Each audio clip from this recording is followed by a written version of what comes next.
Bienvenidos al módulo 3, curso virtual de profilaxis post-exposición contra la rabia, normas técnicas y casos clínicos. En esta clase final del módulo 3 revisaremos las acciones en presencia de un caso clínico. Para responder a la presencia de un caso clínico, debemos tener preparados al sistema de los servicios de salud para poder realizar un diagnóstico pre-mortem, es decir, que los laboratorios tengan las capacidades para poder diagnosticar rabia y que el personal médico pueda sospechar rabia. Igualmente, poder referir al paciente a los servicios médicos correspondientes, ya que se trata de pacientes que requieren cuidados intensivos, de preferencia en áreas de aislamiento.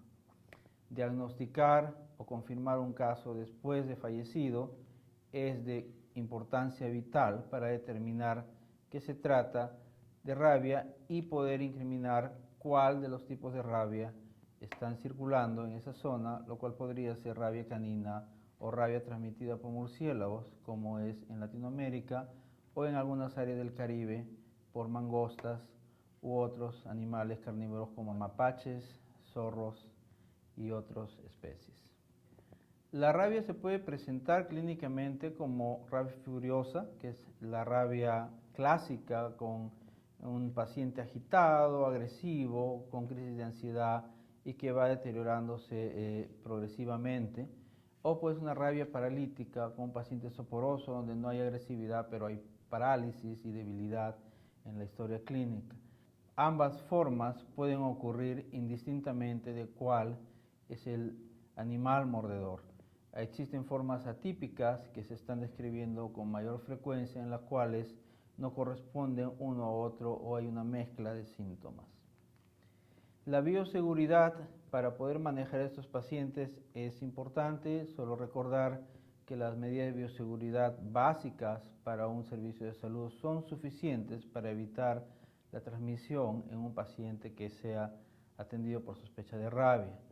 El aislamiento de estos pacientes mientras es infeccioso es importante, pero eso se determina con análisis de la saliva durante días sucesivos y es un análisis que podría no estar disponible en servicios de salud intermedios o locales.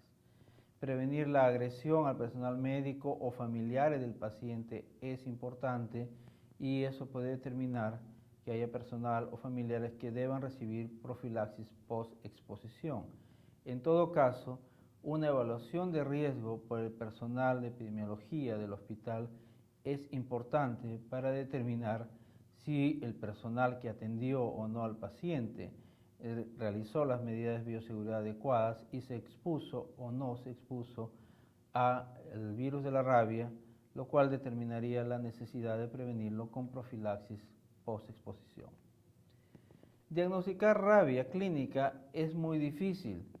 A lo largo de las horas y días de progresión de la enfermedad es fácil ver un paciente que se va deteriorando rápidamente y puede uno sospechar más fácilmente rabia, pero al inicio suele confundirse con muchas enfermedades infecciosas, inclusive psiquiátricas, y más recientemente se ha podido ver casos similares o con un cuadro clínico aparente de rabia, pero era encefalitis autoinmune.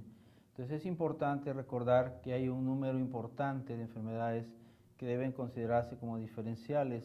Entre ellas está encefalitis por herpes, el síndrome de Guillain-Barré, inclusive abuso de sustancias y otras, que pueden presentarse un paciente en la emergencia y uno podría sospechar o no rabia.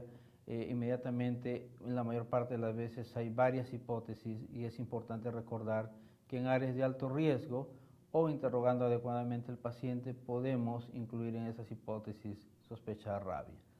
El contexto cultural es muy importante, ya que en los estadios iniciales, cuando el paciente aún está consciente, suelen haber alucinaciones, las cuales son interpretadas como eventos mágicos en aquellas culturas y etnias en las cuales estos eventos son valorados como parte de las tradiciones y no se puede reconocer una enfermedad producida por una mordedura semanas atrás. Entonces el contexto cultural debe ser comprendido e interrogado para poder interpretar adecuadamente la referencia, especialmente cuando se trata de niños que acuden a los servicios de salud. Recordar la epidemiología local y las actividades de migrantes es importante igualmente, y para ello los antecedentes van a contribuir a hacer una definición adecuada de si este caso amerita o no sospechar. El animal mordedor es una de las informaciones más importantes y que debe ser anotada en la historia clínica. La presencia de eventos de mortalidad de ganado en zonas donde el ganado sea ganado comercialmente importante o ganado artesanal, es decir, con pocas cabezas de ganado, debe ser preguntado en las zonas rurales, porque estos son indicadores o centinelas de que hay un brote de rabia y suele ocurrir entre 3 a 4 semanas antes que haya un caso humano.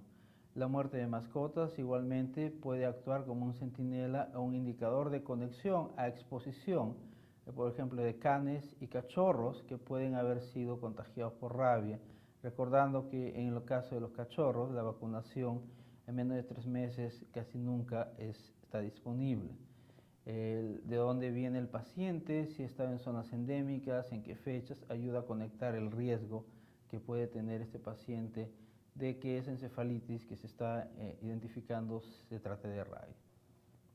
Muerte de otros niños es obviamente un dato importante y es muy importante preguntar, no asumir que el paciente ha sido o no vacunado. En áreas de desarrollo, en zonas petroleras, hay personal que ha sido vacunado contra la rabia y debe preguntarse si es que ha recibido o no vacuna y si se cuenta o no con un carnet de vacunación contra la rabia. Las ocupaciones, actividades, aficiones, hobbies, deportes que practica el paciente también son importantes para poder entender la posibilidad de exposición a mordeduras en semanas anteriores al inicio de síntomas del cuadro clínico de rabia. Hay muchos síntomas de la rabia, pero es importante recordar el síntoma clásico de hidrofobia. Solo se presenta en una tercera parte de los casos. Cuando se presenta es patognomónico de rabia, pero no es observado en la mayor parte de los casos. Es una mezcla de síntomas de encefalitis con fiebre y un deterioro rápido, además de las manifestaciones de cambios de conducta, alucinaciones, parestesias u otros neurológicos que se pueden identificar en la historia clínica, además incluyendo la historia y la epidemiología local que ayudan a la sospecha de rabia. Es aún más difícil diagnosticar rabia en niños que ingresan con abundante secreción o salivación que puede ser confundido con síndromes respiratorios y que podrían cursar con estertores, y es fácil confundirlo con problemas respiratorios agudos, especialmente en zonas donde ya ha habido brotes de influenza, otros problemas respiratorios que son conocidos para los servicios de salud. Una vez que tenemos la sospecha de rabia, existe un número de pruebas de laboratorio disponible y no solamente se debe buscar rabia, sino las posibilidades del diagnóstico diferencial. Las hipótesis de otras causas de encefalitis deben ser exploradas. Herpes, HIV y otras encefalitis virales prevalentes en el área deben ser estudiadas y deben tomarse las muestras adecuadas. En la posibilidad de tomar las 4 muestras ideales, es decir, saliva, suero, líquido cefalorraquídeo y una biopsia de piel de cuero cabelludo, también debe estar correlacionado con un laboratorio que tenga las capacidades para realizar pruebas de anticuerpos, aislamiento viral, detección de inmunofluorescencia y lo que sea necesario para poder confirmar si es rabia o si todas las muestras negativas indican que no se trata de un caso de rabia. Una vez que el paciente ha fallecido, es muy importante obtener una muestra de cerebelo, principalmente tronco encefálico y áreas del cerebro. Es muy importante confirmar si el caso es rabia o no, no solamente por el caso individual, sino porque muchas veces en un brote de rabia no se logra obtener muestras de los otros pacientes fallecidos ni de los animales previamente notificados como fallecidos. Los casos que no se han logrado confirmar rabia podrían ser confirmados por nexo epidemiológico si es que hay evidencia de que uno de ellos es rabia. Lo que le podemos ofrecer a un caso clínico de manera estándar es poco. De manera general, se admite que un paciente que ya inicia síntomas de rabia va a fallecer entre los siguientes 5 a lo más 15 a 21 días. Y se indica manejo de las complicaciones, sedación y tratamiento paliativo. Dependiendo del acceso que se tenga a servicios de salud de mayor complejidad, y especialmente en países adelantados, han tratado de realizar un tratamiento experimental que se encuentra en la literatura, como el protocolo de Milwaukee en Estados Unidos y el protocolo de Recife en Brasil. Estos tratamientos experimentales se basan en medicina intensiva bastante avanzada, un monitoreo muy avanzado de la actividad cerebral y de las funciones vitales, así como muestras sucesivas del paciente para ver cambios en cuanto a los anticuerpos, tanto del líquido cefalorraquídeo como del suero, lo cual no está accesible a la mayoría de los servicios de salud. Existen sobrevivientes de este tratamiento experimental. Se estima que alrededor de 10% de los que se han intentado han sobrevivido periodos suficientes para decir de que se puede inferir un aclaramiento viral. Esto todavía está en estudio, sin embargo, hay pacientes sobrevivientes en Estados Unidos y la posibilidad de complicaciones y secuelas a causa de esas complicaciones es de importancia a considerar. Por eso es que los equipos que se comprometan a hacer estos tratamientos y que deseen hacerlos deben tomar seriamente que es un manejo durante las 24 horas del día permanentemente hasta que el paciente sea declarado en recuperación. Experiencias tanto en Perú, en Colombia y en otros países del mundo han podido alargar la vida del paciente, sin embargo, complicaciones y secuelas han ocasionado la muerte de estos pacientes. Es bueno comparar entonces prevención versus el manejo clínico de un caso.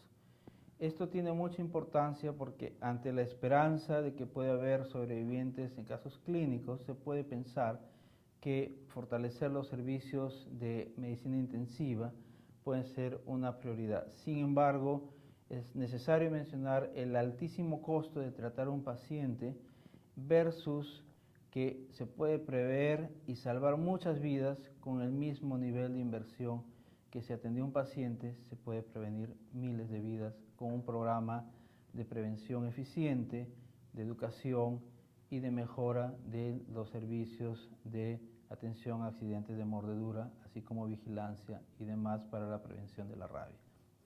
Es importante también mencionar que la mayor parte de los casos en Latinoamérica no ocurren en las áreas altamente pobladas, donde están los servicios de salud más especializados, sino ocurren en las zonas más alejadas, habiendo una demora importante en el traslado hacia cualquier centro especializado, lo cual puede reducir las expectativas de una sobrevivencia en caso de administrar estos tratamientos. Entonces, la prioridad y la recomendación es invertir en prevención y hacer todas las actividades que este módulo ha tratado de mostrarles en esta clase. Muchas gracias por haber atendido la clase número 3 del módulo 3 del curso virtual de profilaxis post-exposición contra la rabia.